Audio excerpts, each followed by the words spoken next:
রাষ্ট্রভাষা বাংলা চাই, রাষ্ট্রভাষা বাংলা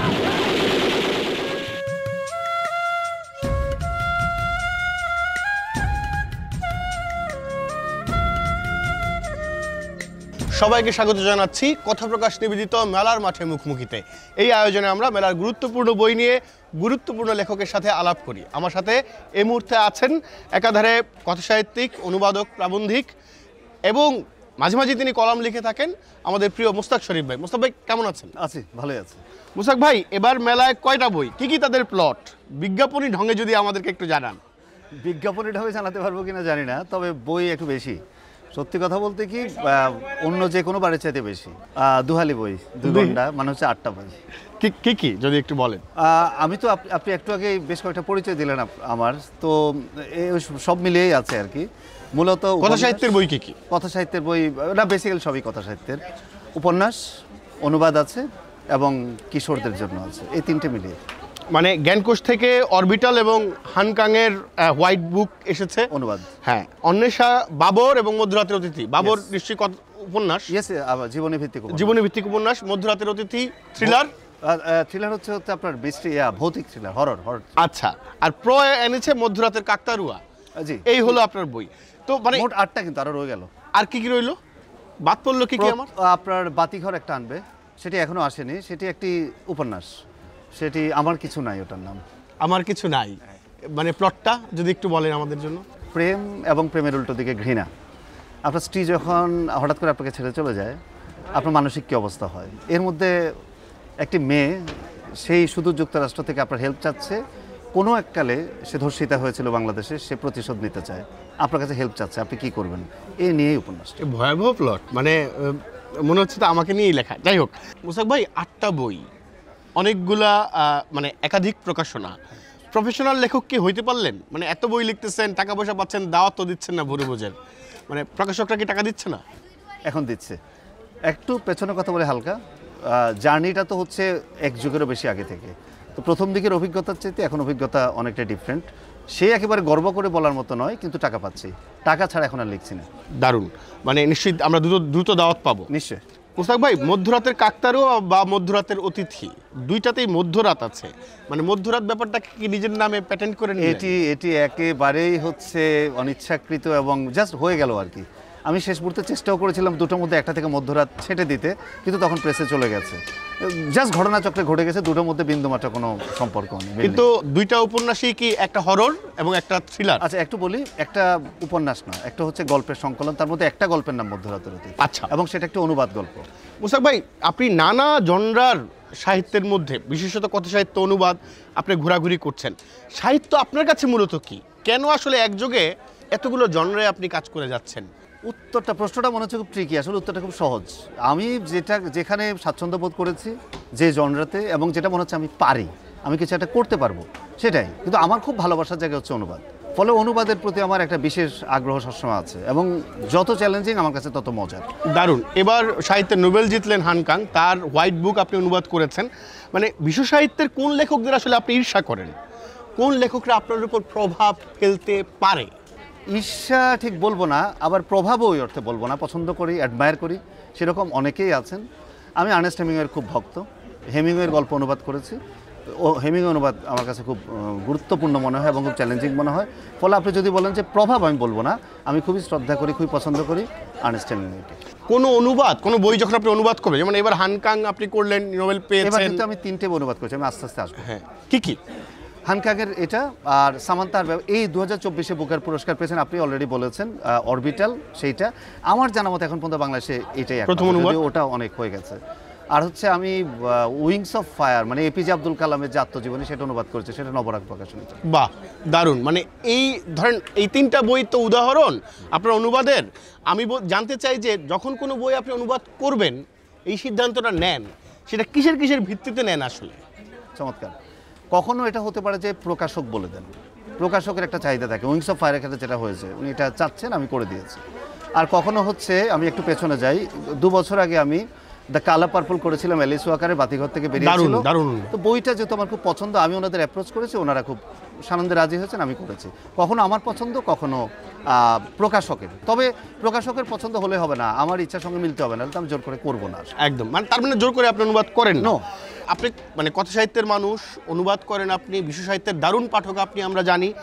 কবিতার সাথে কথা সাহিত্যের সম্পর্কটা কেমন আসলে বলে আপনি মনে করেন?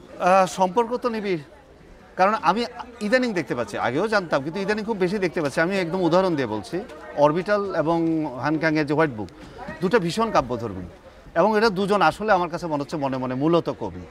ফলে বিশেষ করে অরবিটালের কথা বলি, এত কাব্যময় ভাষা, তো আমি কি কবিতা অনুবাদ করছি নাকি একটা উপন্যাস, আমি মাঝে মাঝে ভুলে যেতাম। ফলে এই দুটো একসঙ্গে মিলে গেছে, এবং এরকম প্রচুর বই ইদানিং দেখতে। অনুবাদে তো সবসময় ভাষার মধ্যে কিছু একটা হারিয়ে যায়, লস্ট ইন ট্রান্সলেশন যাকে আমরা বলি। যখন যা অনুবাদ করেন তাতে নিজের কতটা আসলে আপনি ঢেলে দেন? একটু বিস্তারিতভাবে বলতে হ্যাঁ, একদম। ওই যে আপনি লস্ট ইন ট্রান্সলেশনের কথা বললেন, এটা তো আসলে খুবই, এবং একটা কথাই আছে যে যেটুকু হারিয়ে যায় ওটাই শুধু কবিতা ছিল, বাকিটা কবিতা থাকে না। আপনি কবিতার কথা বলেছেন, কবিতা অনুবাদ আমি সেভাবে করিনি, ফলে আমি কবিতার কথা বলতে পারি না, কথা সাহিত্য কথা বলতে পারি। সেটা হচ্ছে মূলত আমি যেটা চেষ্টা করি, তার আগে আরেকটা আমি কোট করি একজনকে, অশ্রু কুমার শিকদারের আধুনিক কবিতার দিক বলে পড়তে গিয়ে সেদিন পড়ছিলাম, উনি অনুবাদ প্রসঙ্গে কোনো একজন উদ্ধৃতি দিচ্ছিলেন, বলেছেন সুন্দরী হলে সতী হয় না, সতী হলে সুন্দরী হয় না।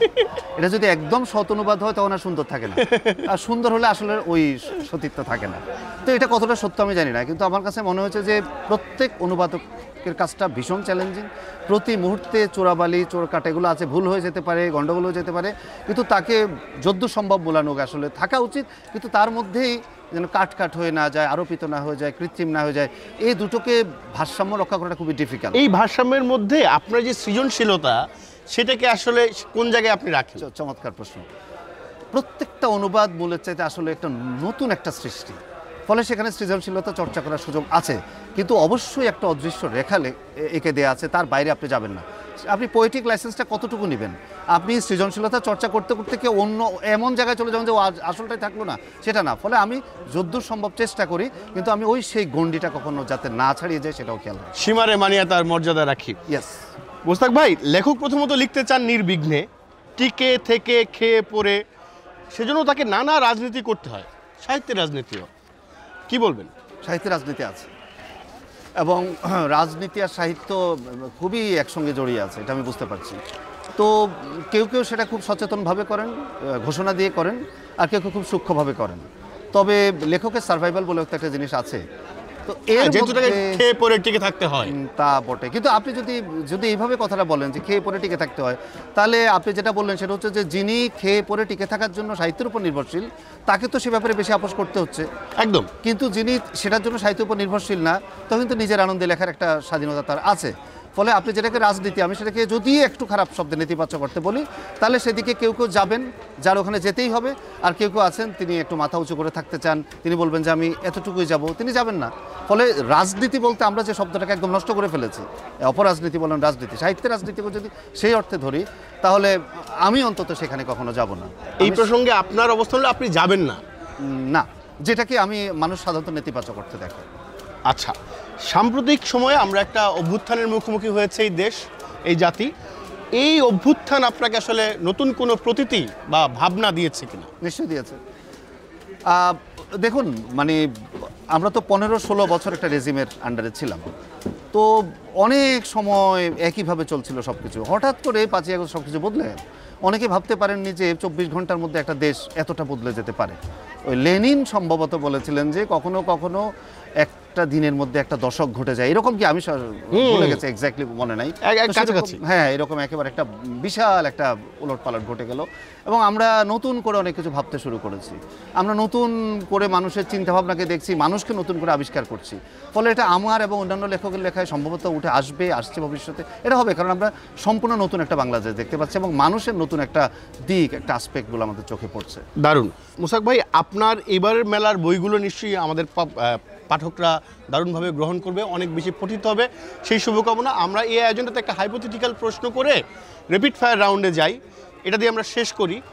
আপনার জন্য হাইপোথেটিক্যাল প্রশ্নটা হলো, ধরেন পৃথিবীর যে কোনো সময়ে টাইম মেশিন দিয়ে আপনি যেতে পারবেন, যে কোনো একজন লেখকের সাথে আপনি আড্ডা দিতে পারবেন। লেখক?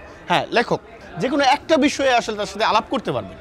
আপনি কোন সময়ে গিয়ে কোন লেখকের সাথে কি বিষয়ে আড্ডা দিতেন? দুজন লেখক বলি। আচ্ছা বলেন, তাহলে তো দুটো টাইমে যেতে হবে। দুটো টাইম। আমি আর্নেস্ট হেমিংওয়ের সঙ্গে দেখা করতে চাই এবং আমি সিলভিয়া প্লাথের সঙ্গে দেখা করতে চাই। আমি সিলভিয়া প্লাথের বেলজার অনুবাদ করেছি। একদম। ঘটনাচক্রে দুজনে আত্মহত্যা করেছেন। যাই হোক, এটা আসলে একটু কাকতালীয়ভাবে মিলে গেছে। আমিও তাদেরকে প্রশ্ন, আর্নেস্ট হেমিংকে জাস্ট আমি জানতে চাই তার কাছে কেমনে এত ভালো লেখেন। আর সিলভিয়া প্লাথের কাছে অনুরোধ করতে চাই, আপনি আত্মহত্যা করবেন না প্লিজ। মানে আমি নিশ্চিত যে আমাদের দর্শকরা খুবই মজা পাবেন এই উত্তরে, এবং আপনারাও প্লিজ আত্মহত্যা করবেন না, আত্মহত্যার বিপরীতে দাঁড়াবেন, জীবনের আনন্দের পাশে দাঁড়াবেন। আমরা র্যাপিড ফায়ার রাউন্ডেতে যাচ্ছি। এটা খুব ভয়ঙ্কর রাউন্ড। হ্যাঁ, মোটেও না, মোটেও না। আপনি গতবার একটা খুবই ভালো ছিল, এবারও ভালো হবে আশা করি। প্রথম শব্দ কবি। আমি না। লেখক। আমি। শিল্পী। দুটো আমি আছি। গায়ক। একদম না। নাচ। ওরে বাবা। ছবি। আমি আঁকতে পারি। রং। প্রিয়। তুলি। কখনো ধরিনি। ক্যানভাস। দেখেছি প্রচুর। মূর্তি। মূর্তি। ভাবমূর্তি। ভাবমূর্তি অবশ্যই সম্মান করি। কাগজ। প্রিয়। কালি। প্রিয়।